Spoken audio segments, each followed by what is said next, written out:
If you ever hear a whisper coming from a place where no one should be, don't ignore it. Because sometimes that whisper isn't trying to scare you, it's trying to choose you. Whisper that chose us.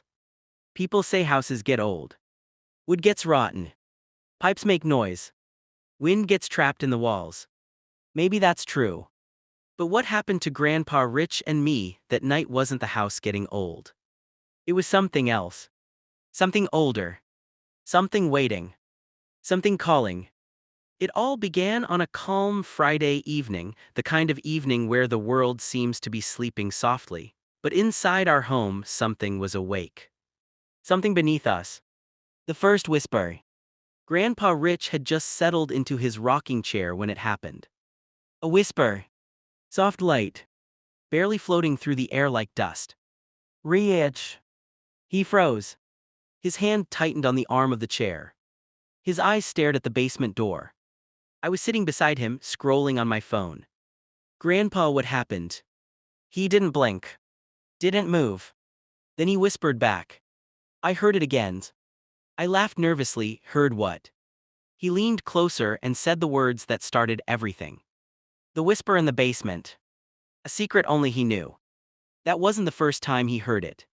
But it was the first time he admitted it. For weeks he'd been hearing something down there, a whisper calling his name, a soft tapping, a voice no one else heard. But that night, I heard it too. A cold brush on my ear. Noah. My blood turned to ice. I leapt to my feet. Grandpa, it said my name. He didn't panic. Instead, he let out a deep breath, a breath of someone who already knew this moment would come. It's choosing you too, he said softly. Choosing me for what? He stood up, grabbed the old flashlight from the drawer and walked toward the basement. For the secret my father died protecting. The letter with no sender. Before going downstairs, he opened a metal tin box and pulled out a small envelope, yellow with age. On the front, in handwriting older than both of us, were the words. Open only when the whisper calls again. He tore it open. Inside was a short note. The whisper is not the fear. The whisper is the key. When it calls your name, follow. And the truth buried for 90 years will reveal itself. I felt my breath trembling. Grandpa, your father wrote this. He nodded slowly. And now it's our turn to see what he wanted us to find. Descent into the basement. The basement door groaned open like something was breathing behind it. A cold gust hit us. The flashlight flickered. The bulb overhead hummed eerily. Step by step we descended. The deeper we went, the colder it got, not the kind of cold you feel in winter. A cold that feels like someone is standing right behind you. Watching. Waiting. When we reached the bottom, a sound vibrated through the walls. Rich. Noah. But it wasn't frightening. It felt almost sad. Like a voice that had been alone too long. The hidden wall. Grandpa walked to the far left corner, a place I'd never seen him go before. This wall, he whispered, it doesn't belong to the house.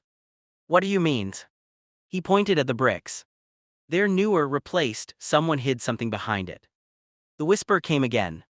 Closer. Here. My heart pounded. Grandpa grabbed an old iron rod and slammed it against the wall. Crack. A line split across the stones. He struck again. Crack, thud. A piece of stone fell, revealing something behind the wall. A wooden box. Massive. Wrapped in rusted chains. Covered in dust older than the house itself. And carved into the lid were the words. For the one who hears. The legacy box. Grandpa's hands trembled as he touched it. I knew it, he whispered. My father wasn't mad, he wasn't hearing things, he was guarding this. The whisper grew louder, not angry, but relieved. Opened. Grandpa pulled out a tiny bronze key he had worn around his neck since I was a child. You never took that off, I said. He nodded, because he told me one day the whisper would call again. He unlocked the chains. The box creaked open. Inside were scroll old journals, scroll faded letters, scroll maps, scroll photographs, scroll sealed envelopes. And on the top was a metal plate that read, a truth hidden for 90 years. A burden carried by our bloodline. The chosen must decide its future. My hands shook as I opened the first journal. Inside were stories, hundreds of them. Stories of men hearing the whisper. Stories of warnings. Stories of dreams guiding them. Stories of secrets buried under our land. Stories of a promise made long ago. But one journal stopped me cold.